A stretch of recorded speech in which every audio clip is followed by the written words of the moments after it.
guys, so the first video back in the new setup. Yesterday I did post a little dramatic video for you guys just to give you a little update on everything going on, and this is not going to be the permanent background or the permanent filming setup. For some reason I've just been filming at these really late hours lately since moving to this house because I've just got so much to do during the day. And the back obviously will be fixed, so for now it's like this.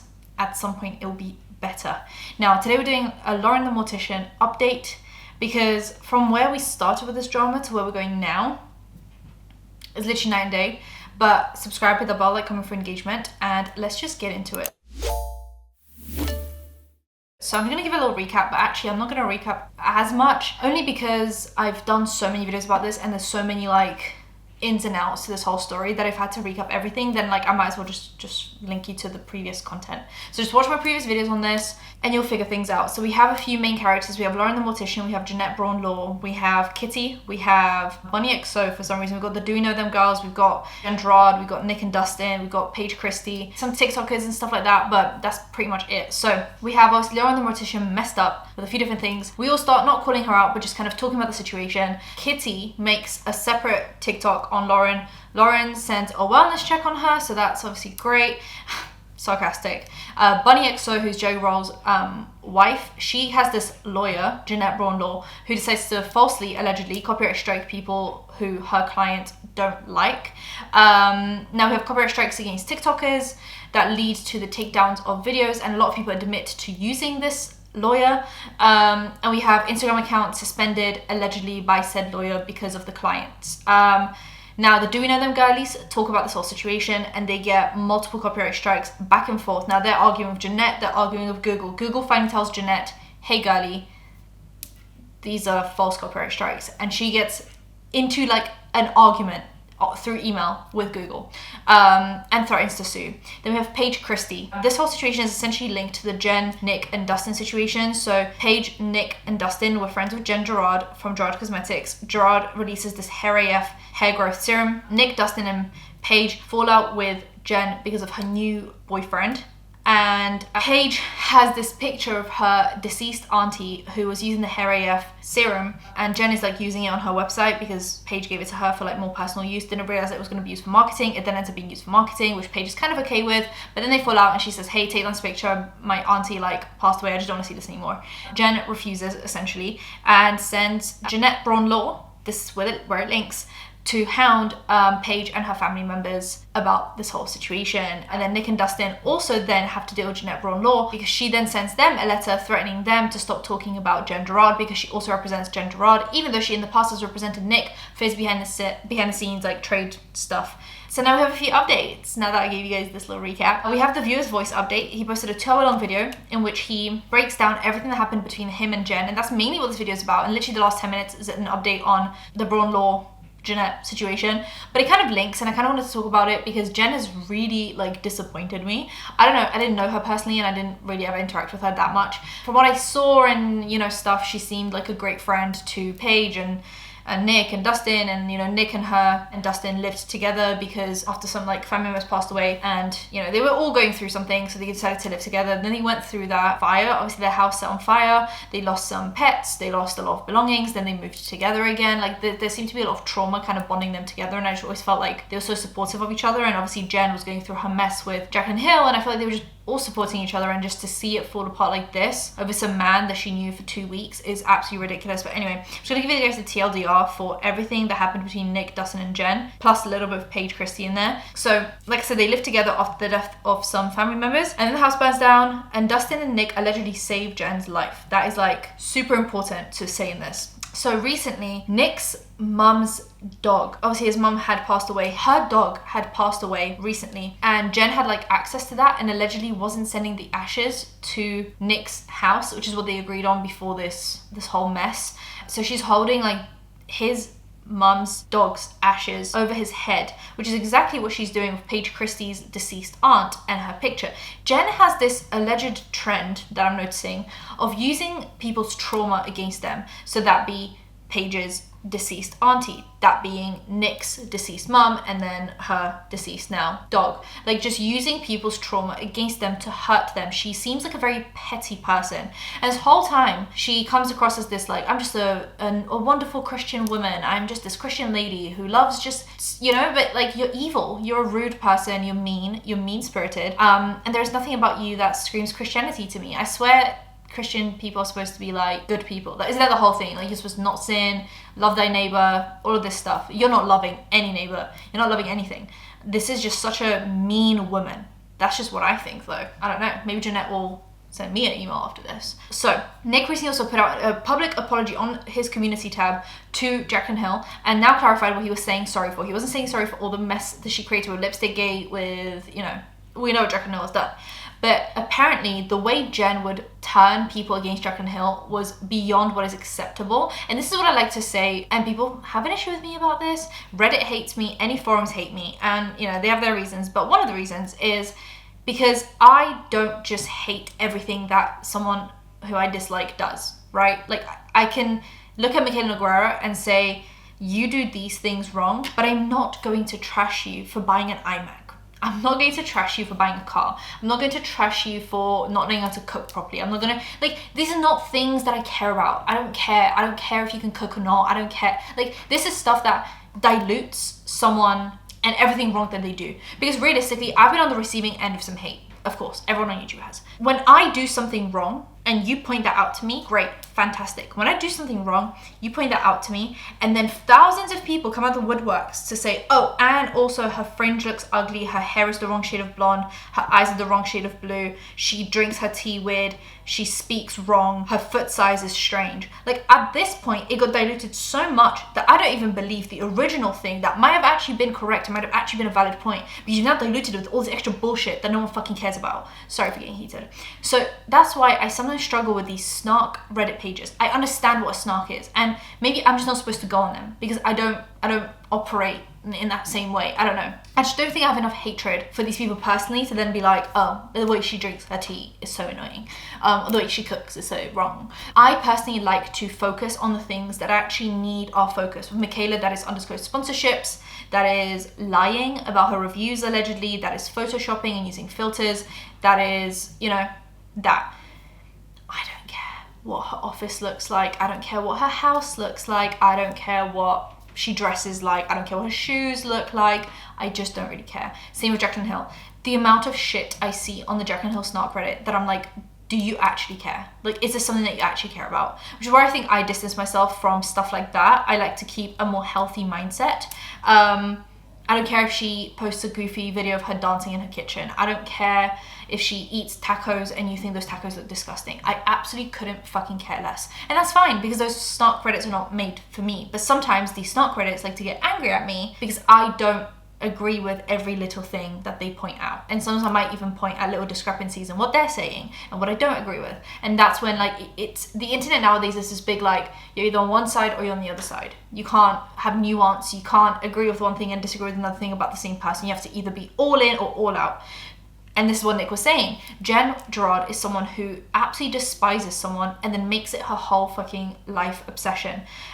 She would create, allegedly, multiple different accounts on Reddit to comment on the Jaclyn Hill snark. She would send in links and just be super duper obsessed. And like, I get it, I get disliking someone, but I think it's so unhealthy to fester and live in this hatred and post from multiple different accounts on Reddit. And I think this is coming from a drama channel, someone who comments on stuff on the internet. But like, once this camera comes off, I don't think about this, because this is my outlet. This is how I let it out. But I'm also not going to sit here and be like, oh my god, guys, did you see that Jaclyn Hill wore red plaid trousers? How dare she? I don't care enough. And I also understand how now, from the YouTuber's perspective, if someone says too many stupid things, the person you're criticizing is going to stop listening to any of the criticism, because if 99% of it is stupid, they're also going to think that 1% that's actually valid is also stupid.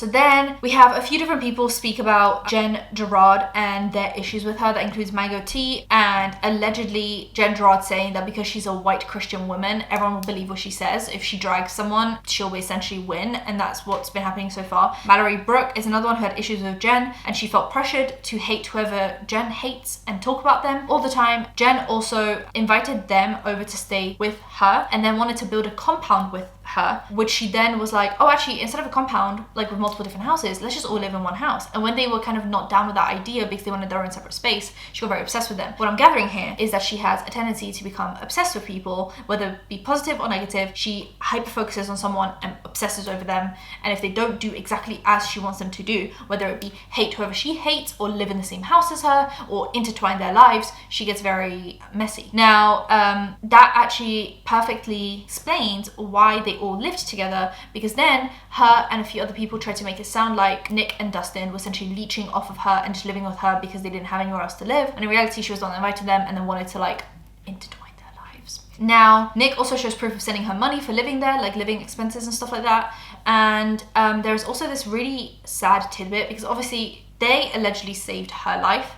Now she didn't save their cats' lives on purpose, and instead went upstairs to brush her teeth before the police would get there. So she walked right past the room where the cats were to go upstairs, brush her teeth when she wasn't supposed to, instead of just grabbing the cats and leaving, because I guess she cares more about what people think about her than saving a beloved pet of her alleged like new family, which is obviously disgusting, and it just shows her character. Another thing, they then had to live in Airbnbs, and Jen said that they like didn't pay her because blah blah, they were leeching off her. Turns out she told them before all this happened that they didn't need to pay her because the insurance company reimbursed her, and they gave her like 90k up front, and that was covering the Airbnb that they were staying in. And then on Twitter she's like, oh, they were leeching off of me, I had to pay for the Airbnbs, which is obviously ridiculous. Now all of this started because she went on Tinder, started dating a guy, and everyone got a bad vibe from him. Now Nick and Dustin dug into him because of what Jen told them about him wearing an ankle monitor, etc. And Jen actually taught them how to dig into people, because she would do it to Jaclyn Hill, like be like, oh, she didn't pay this property tax there, or she didn't do this there. She becomes obsessed with people, taught Nick and Dustin how to become obsessed with people, and then when they did that back to her and someone who she was intertwined with, now suddenly it's an issue. Now this guy that she was allegedly dating was allegedly violent, had guns taken away from him, and allegedly had threatened his ex and his ex's child with him with a gun, and is allegedly a pathological liar. So now she wanted them to look into it, but then was upset because they actually found something that was negative. It's almost like she was like, yeah, look into him, but I hope you don't find anything wrong. Now we have the boyfriend's red flags. He allegedly declined a $1 million a year job because of this new relationship with Jen that lasted about 2 weeks at that point. Said I love you on day 3, brought his daughter on date 2 to trash his ex to Jen, and they all watched Nick and Dustin packing through the cameras in the house,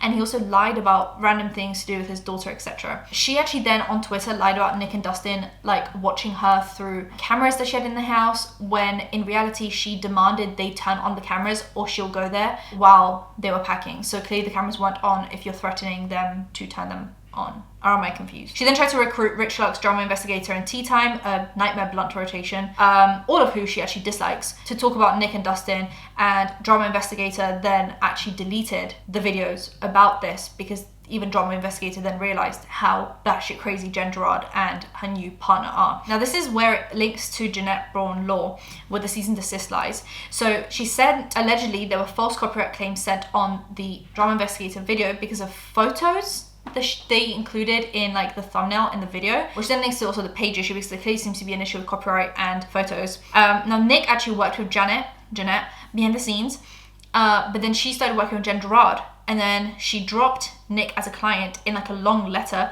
because allegedly Nick is blackmailing and being unethical to Jen Drod, and that's why she's terminating her work with Nick. That's that. Paige then recently posted a 30-minute long video with another update about the situation. Now I suggest you watch her content because she perfectly describes everything and posts all the intricate evidence on screen. But after the situation with Nick and Dustin, Paige was involved because she wanted that picture of her deceased aunt removed from the Drod marketing info, which Jen has been denying and making difficult, and that's where Jeanette gets involved. So with all of this happening, Paige's brother is actually going through life-threatening surgeries at that time, surgeries that like were not supposed to be even possible, but they were, luckily so. And this is all happening at this time. So once again, Jen is using someone's trauma to mess with them. Like, isn't that just so crazy? Like, she literally used Nick's mum's dog's passing against him. She then used Paige's auntie passing against her. And now she's using the situation of Paige's brother going through life-threatening surgeries once again to mess with Paige. Like, it just seems like a constant pattern of behavior. Seems, allegedly, maybe, who knows? I don't know. So Paige is actually emphasizing that she doesn't want any money or any damages. She just wants the pictures removed before she sues, or she will sue essentially not to get any money out of this, but just so that she can get these pictures removed. These pictures are now being used across everywhere, like, you know, Drod's website, PR, like leaflets being sent out, Amazon, and then they're also being used on, what was the name? Dr. Galitzer, who is someone who basically kind of works with Jen. They had it on their website as well. So that's obviously a lot of places that Paige didn't allow these pictures to go on. Now, Paige essentially has been asking since the last video to have these pictures removed, and Jen was denying it. And then as the day of the surgery of her brother comes up, people are telling Paige that now the pictures were removed, but it's still up on other websites such as Amazon. Now, on the 8th of December, she received a message from Jen Drod, which was accidentally sent to Paige, where she sent Paige's email back to Paige, which she probably wanted to send to Janet, because she probably wanted Janet to have Paige's email, and a voice note talking about Dr. Galitzer and how she told the doctor to take down the auntie pictures and to up their prices of the product, because they're selling the same product essentially to match Jen's. So now it turns out that Jen's Hair AF is actually kind of private labeled, allegedly, from that doctor. A lot is happening. I'm gonna be so real with you. And Jen actually started changing prices around the same time that Paige posted these videos about Jen. And I'm assuming it's just because she saw a spike of like interest in this hair oil, because it's all is surrounding this hair serum. So then she started messing with the prices to get people to buy it, since they're already like looking into it, which I think is so disgusting, because it's all about someone's deceased family member, and at the same time there's a surgery going, like there's just so much happening that for her to use this to possibly make a buck just shows her character once again. But this is a nice Christian lady, isn't she? Now, Jen actually said in the past that she had indefinite license to these photos, so why didn't she just allow the doctor to use the photos instead of telling them to take the photos down? Because I believe she doesn't have indefinite license to these photos, as we all know, allegedly. So Paige is now suing because this is getting messy, and I hope she wins, and I know she will. Now we have a Do We Know Them update, which is also about a lawsuit. It's about an hour long, obviously, as it's a podcast, and there's now a GoFundMe. So, as you guys know, they've been sent copyright strikes for multiple different videos, for multiple different clips, multiple different attempts, until, you know, YouTube finally stepped in, Google finally stepped in and said, hey, Jeanette, this is actually fair use. You can't copyright strike this video. You can't copyright strike for using clips. This is all fair use. And Jeanette then argues with Google about fair use, and then threatens to sue, which she then proceeds to sue the Do We Know Them girlies, Kitty and Becca. So now the four of them have a GoFundMe up, which is up right now, and it's actually raised about 20k in one day, which is insane that people are like so bewildered by this whole story. But it's not insane, because I'm bewildered. Bewildered. Why does that word not even sound like a real word anymore? I'm losing my mind. I think we're all just really upset. Like, this shit might run on TikTok, but it does not run on YouTube. This kind of behavior, this kind of threatening with lawyers to silence people doesn't work. This threatening of copyright strikes doesn't work. And I'm convinced, like 100%, that the Do We Know Them girlies, as well as Kitty and Becca, will win this trial, mainly with H3 setting the precedent before. But if you guys want to donate any more to the GoFundMe, it'll be linked in the description, because I think they'll need quite a bit of funds to get this going. Lawyers are expensive, but they are suing. Well, they're being sued, but it's almost like they're suing, because the end result will be the downfall of Jeanette Braun law, allegedly, in my humble opinion. And I think that is everything that's happened recently with all the updates. I hope I could like summarize it into one video for you guys. Let me know what you guys think. Please go, you know, just as little as share the GoFundMe page. I think just any little helps, but even just a $1 donation will go a long while. So subscribe with the bell icon for engagement. I'll see you guys in the next one. Bye guys.